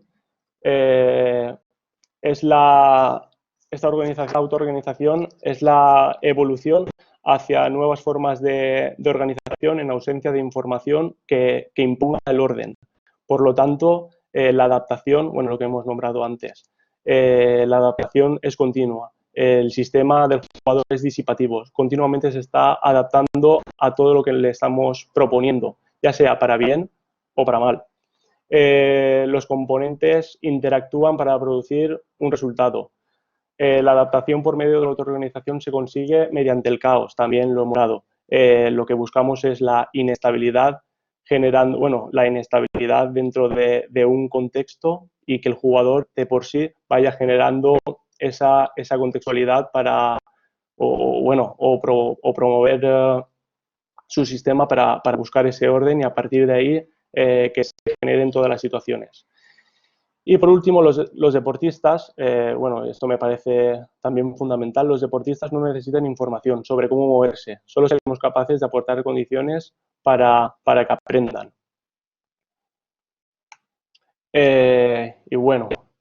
La fatiga negativa. Este elemento, esta capacidad me parece, creo que viene precedida por todas las demás y a partir de ahí tenemos que relacionar la lesión como un fallo coordinativo, por lo que la fatiga vendrá precedida por una afectación coordinativa. La inestabilidad de la adaptación neuromuscular del propio deporte producirá la fatiga. No se fatiga solo la musculatura, sino la intención, la motivación o concentración. Por eso es importante la relación mente-cuerpo. Hay que saber que hay que tener en cuenta que no solo por ejemplo, las estructuras se van a fatigar. En sí, un jugador, con todo lo que conlleva esa complejidad o todos los factores que vienen de por sí, la intención, la motivación, cómo se encuentre en ese momento será fundamental en el aspecto coordinativo, lo que posiblemente también pueda llevar a un fallo y a la lesión. No siempre tiene que haber un fallo en la estructura. Y en cuanto a la intervención, ¿cómo intervenimos nosotros o cómo podemos intervenir nosotros de esta forma? pues creando nuevos conocimientos para promover esta autoorganización. Lo que tenemos que saber es que el jugador cuando está entrenando, cuando está compitiendo, siempre intenta coordinar sus movimientos y sus funciones internas para alcanzar la mayor eficiencia bajo determinadas condiciones, estados de fatiga, de recuperación. Por lo tanto, todas las acciones suponen un problema coordinativo. Nosotros, bueno, como he comentado, siempre procuraremos que ellos mejoren la eficacia y la eficiencia coordinativa. Este estudio de Nix, bueno, también, pues, la verdad que me parece fundamental. Habla de la fatiga y de todo lo que estamos hablando, de las adaptaciones del sistema complejo y cómo influye en el jugador durante el ejercicio. En cuanto a las capacidades fundamentales, bueno, el otro día, bueno, hace mucho vi una ilustración, bueno, esto está adaptado de los compañeros de Hit Science, me parece una ilustración muy chula que la verdad que corresponde perfectamente a lo que nosotros estamos buscando o a las inquietudes que nosotros podamos tener. Y se ven las capacidades de lo que nosotros consideramos fundamentales de fuerza, velocidad y resistencia y cómo el futbolista entra o cómo el contexto del fútbol entra dentro de esta gráfica. Podemos ver cómo el culturista pues solo utiliza la fuerza, después el sprinter como principalmente también utiliza la fuerza, pero sobre todo está utilizando la velocidad, y después el maratoniano que está utilizando la resistencia. Entonces, ¿el jugador cómo entra aquí? Bueno, que lo ha comentado Pedro también, que al final la fuerza entra dentro del todo y después bueno, la fuerza es el todo y después dentro de cada una pues se irá desarrollando más una que otra, pero yo principalmente creo que la capacidad sensoriomotora entra dentro de los condicionantes del fútbol y esta está relacionada directamente con las habilidades dinámicas. La capacidad sensoriomotora está relacionada con el control neuromuscular. Tiene el objetivo de mantener la estabilidad funcional, o sea, cuando se están realizando todos los movimientos. Por lo tanto, la armonía que se genera realizando el movimiento, lo que también estará provocando es la homeostasis articular del jugador. Una buena armonía realizando el movimiento o el patrón es fundamental para el fútbol. Y en cuanto al modelo de entrenamiento o cómo se puede intervenir dentro del jugador, creo que tenemos, como he dicho antes, la capacidad de la fuerza y tenemos que saber sobre todo cómo trabajar esta capacidad. No todo vale, tenemos que meternos en el contexto del deporte, por lo que antes, bueno, primeramente la fuerza, lo que antes se desarrollaba como simplemente una tensión, relajación o una capacidad contráctil, ahora mismo interviene, o nosotros lo que estamos buscando es la cooperación intermuscular en el movimiento para que ese movimiento sea más eficiente. No tenemos que ser expertos en aplicar la mayor fuerza posible, sino en producir ese momento fuerza. En cuanto se genera una acción, el momento fuerza, o sea, que sea eficaz. Después, en cuanto al movimiento, será fundamental la coordinación, sincronización muscular. En cuanto al error, lo que antes se consideraba un error y se apartaba, ahora se considera un aprendizaje. Todo lo que estamos hablando hasta ahora. El movimiento en sí o sea, o tendemos a evitar los movimientos que parecen que puedan producir lesión o que pueden ser más o una forma de proteger a ese jugador, pero al final lo que tenemos que conocer o pensar es si queremos evitar este tipo de situaciones, igual lo que tenemos que hacer es llevar a ese jugador a estas situaciones para que se adapte, y para que provoque esta adaptación. Y por último, la contextualidad. Hay que tener clara que en un contexto como es el fútbol y donde nosotros también tenemos que ser muy eficientes en cómo queremos entrar en un jugador, la contextualidad del deporte va a ser fundamental. Al final, creo que la estructura en sí tiene que estar preparada para soportar todas esas cargas, sí, pero el movimiento y las acciones específicas del juego tienen que estar presentes. Si no, prácticamente no habrá transferencia. No habrá transferencia y todo lo que hemos hablado hasta ahora no existirá. Entonces, creo que la transferencia es fundamental. Bueno, y en cuanto a lo que estamos siguiendo, creo mi punto de vista en que tenemos que aumentar esta variabilidad para aumentar la neuroplasticidad y así mejorar, buscar la mejora del umbral coordinativo del jugador. Y así que haremos, pues, mejorar la flexibilidad neuromuscular de la que estamos hablando. Algunas cuestiones a recalcar, que no se puede predecir el movimiento exacto. Dicha variabilidad provocará la mejora de nuevas adaptaciones y la teoría de los expertos. La teoría de los expertos dice que los jugadores que estaban, o sea, los jugadores más veteranos o los jugadores que tienen más participación en esto de entrenamiento o lo que estaban preparados más contextualmente, pues estaban preparados en cuanto a la flexibilidad neuromuscular de la que estamos hablando, estaban más preparados que los jóvenes.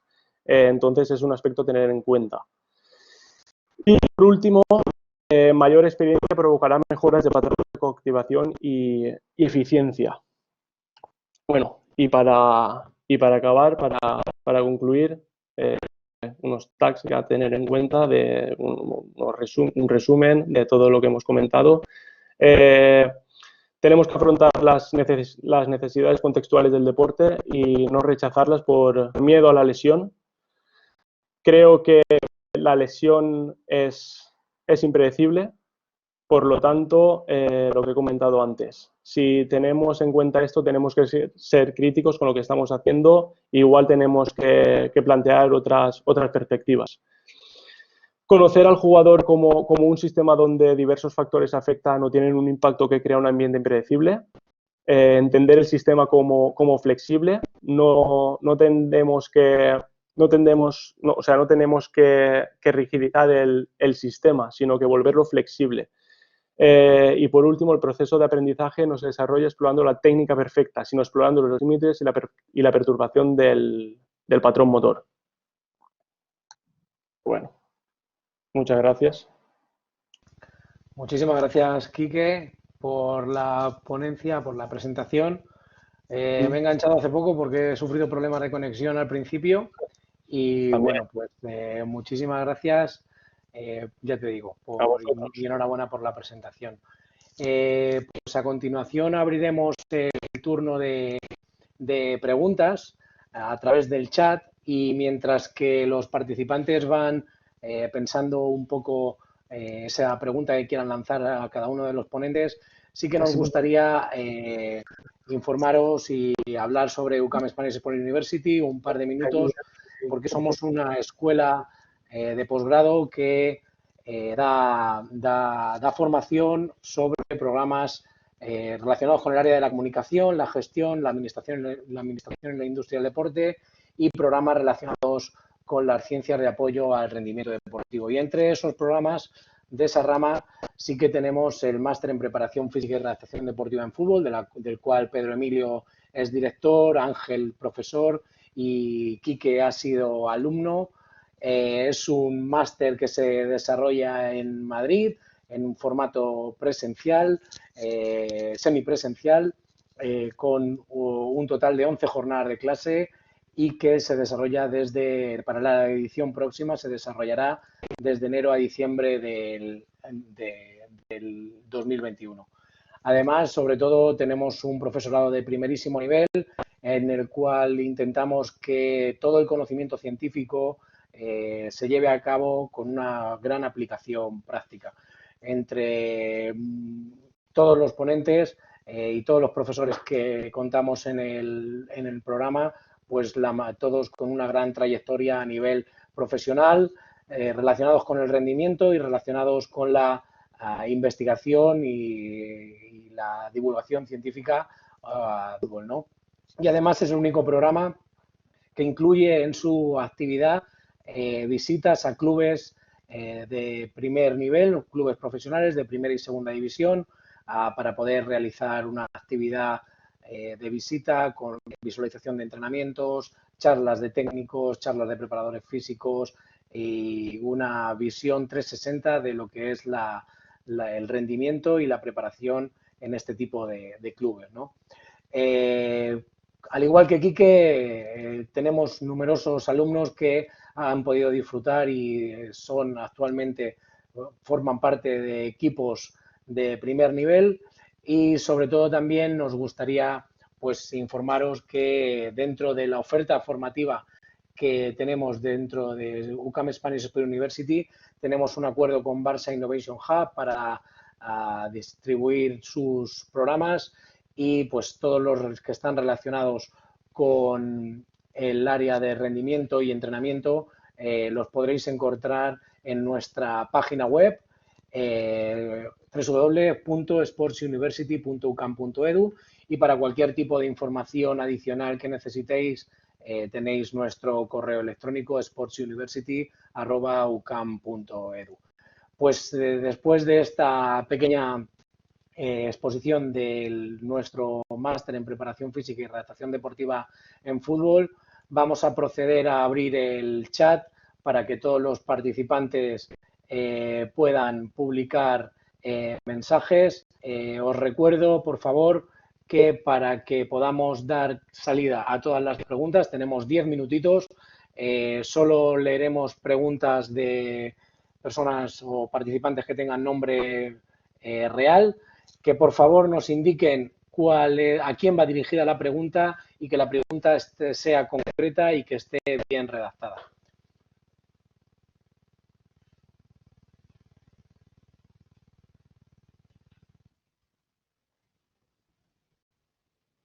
Vale, pues ya tenemos algunas preguntas.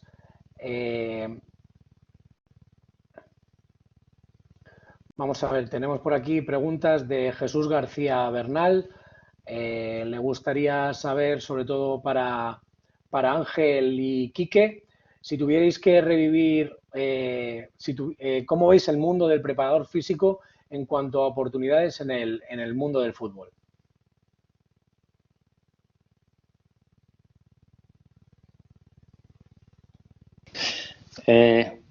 Estaba para mí, ¿no, José? Me habías dicho. Sí, Ángel, Quique, Pedro, un poquito a nivel Bueno, personal. Cualquiera de los tres. Pues, a ver, como todo es un mundo apasionante que ofrece muchas oportunidades, sobre todo de vivir cosas muy bonitas y desarrollarte a nivel profesional, pero también es un mundo con una alta competencia, donde, pues bueno, hay el alto nivel. Son pocos clubes y mucha gente muy preparada, entonces pues actualmente siempre hay una dificultad para poder acceder precisamente por la exigencia y por los pocos lugares, pero bueno, ahí entra en juego la formación, el empeño y bueno, y dentro de la formación pues aprovechamos que estamos en el entorno adecuado pues para para tener en cuenta este máster como uno de los másteres referentes para poder lograr este objetivo. Tenemos el ejemplo de Quique y muchos más ejemplos que ha puesto José en las fotos. Entonces, pues, bueno, para mí es un mundo apasionante y, bueno, es complicado, pero bonito el reto para los que quieran introducirse en este mundo. Muy bien, muchas gracias, Ángel. Bueno, pues una pregunta para Pedro, que hace Carla Marlene Cortés. ¿Qué papel juega el cuádriceps en las lesiones de isquiotibiales? Y sobre todo la evaluación isocinética resulta una buena opción si no se cuenta con el 90-20. Buena pregunta, Carla. A ver, en primer lugar, hemos estado hablando de la Groucho Position. La Groucho Position al final está muy relacionada con el descenso de la rigidez del tren inferior. La rigidez al final no es más que una posición de extensión de la pierna, donde tanto isquios como cuádriceps son fundamentales, ¿vale? Por tanto, un equilibrio de fuerza entre cuádriceps e isquios es fundamental y por lo tanto se tiene que trabajar de forma adecuada. Preguntas por la evaluación isocinética como una opción si no se cuenta con el 90-20. A ver, la evaluación isocinética se ha criticado en el pasado precisamente por ser cara, pero si cuentas con un isocinético, a nivel por ejemplo, de test tipo ratio agonista-antagonista, es útil. A nivel de ángulo óptimo también es útil. El problema principal es que estamos analizando sobre todo los isquios en una posición poco específica al gesto. Pero de cualquier forma, si no tienes el 90-20, el isocinético te puede dar mucha información y también puede ayudar a detectar posible asimetría, riesgo de lesión, etcétera, etcétera. Bueno, y la última pregunta, ¿y este es costoso para aplicar? Entiendo el 90-20. El 90-20 es un test muy sencillo de 3 segundos, donde en 15 minutos puede pasar a una plantilla completa. Es otro de los beneficios de este test, frente a isocinéticos, etcétera, donde te puedes tirar 15 minutos por jugador.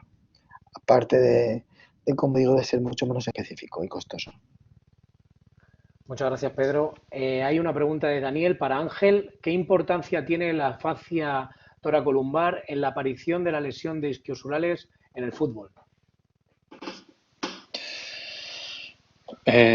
Pues bien, como tal la fascia toracolumbar, que es una estructura de conexión, de unión de las cadenas que, bueno, como ya sabemos, forma todo el sistema cruzado posterior, que va dorsal, fascia toracolumbar, glúteo contralateral, bíceps femoral, homolateral de ese glúteo. Al final juega es una zona de transmisiones y por lo tanto, pues bueno, es una zona que hay que tener en cuenta. Y yo, bueno, incluía dentro de los subbloques que ponía la parte de movilidad, entre los cuales, pues bueno, incluía esa parte de movilidad torácica, que en muchos casos es necesaria para evitar esa movilidad lumbar, hipermovilidad lumbar que va a ir en perjuicio. Por lo tanto, pues bueno, juega un papel de capital importancia para darle precisamente esa zona de conexión de esas cadenas cruzadas posteriores, que al fin y al cabo son las principales generadoras de los ejercicios, de las acciones explosivas en el deporte.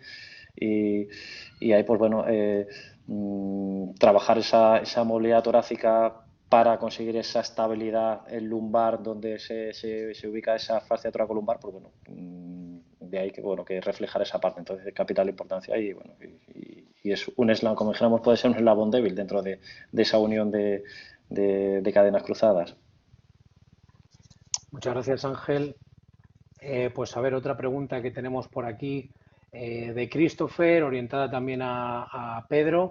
Se ha hablado de los sprints como vacuna para las lesiones de isquiotibioperoneos, pero sabiendo que los entrenamientos no cumplen las exigencias de los partidos, plantea 3 preguntas. Por un lado, ¿cuántos sprints se deberían hacer? ¿A qué velocidad? ¿Y qué distancia sería la mínima para alcanzar los estímulos necesarios? Buena pregunta. Pues precisamente esa pregunta tiene difícil respuesta y por eso estamos justo llevando ahora una investigación para saber exactamente qué volumen se está aplicando en deporte profesional, en qué momento de la semana se aplican este tipo de sprints, volumen, distancia, etcétera. Lo que está claro es que un exceso de carga neuromuscular puede producir lesión y por defecto también. Por lo tanto, es fundamental saber exactamente cuál es la dosis. Pero la dosis va a ser muy dependiente de muchos factores. Por ejemplo, qué han hecho el día anterior, qué van a hacer el día posterior, el nivel de adaptación de ese jugador. Por lo tanto, darte un número concreto de volumen, darte un número concreto del momento exacto es muy difícil porque hay muchos factores que al final van a afectar a esto. En un metaanálisis que publicamos nosotros hace un par de años sobre entrenamiento resistido, que aunque no son sprints, son acciones a máxima intensidad en este caso con un arrastre de trineo, encontramos que la dosis perfecta era en torno a 200, 170 metros por sesión como máximo. Eh, el momento concreto, pues, según las investigaciones, pues nunca antes un exceso de volumen en el día menos 3, menos 2, se puede complementar con un poquito más, pero claro, va a depender mucho de muchos factores, como digo, dar un número concreto de sprints, en qué día, etcétera, va a depender de todo el trabajo previo, del posterior, por lo tanto sería muy atrevido poder darte un número concreto. Lo siento no poder responderte esta pregunta. Pues muchísimas gracias. La verdad es que hemos tenido una barbaridad de preguntas, de interacción. El tiempo se nos echa encima. La sesión termina en 2 minutos y simplemente me gustaría aprovechar estos 2 últimos minutos o escasos segundos que nos puedan quedar, pues para agradecer a los ponentes su asistencia. Muchísimas gracias por vuestras presentaciones. Agradecer a todos los asistentes de todas las partes del mundo que hayan podido participar de esta sesión. La formación en UCAM Spanish Sport University Week continúa durante la semana. Mañana sobre nutrición y entrenamiento. El jueves sobre entrenamiento y rendimiento, factores de rendimiento en deportes de equipo. Y el viernes podología clínica y deportiva. Muchísimas gracias a todos una vez más. Y, por supuesto, os mandamos un abrazo grande para esta situación que estamos viviendo a nivel mundial. Muchas gracias y hasta la próxima. Bueno, gracias a todos por participar y en especial a Ángel, a Quique, a José Carlos y a Juanjo que han estado presentes técnico para que todo salga de la mejor forma posible. Gracias a todos por participar. Un abrazo. Muchas gracias, Pedro, también José, Quique, por formar parte del cartel. Y bueno, muchísimas gracias a los asistentes por vuestra atención. Muchas gracias, un abrazo a todos. Igualmente, muchas gracias a todos. Gracias. Adiós.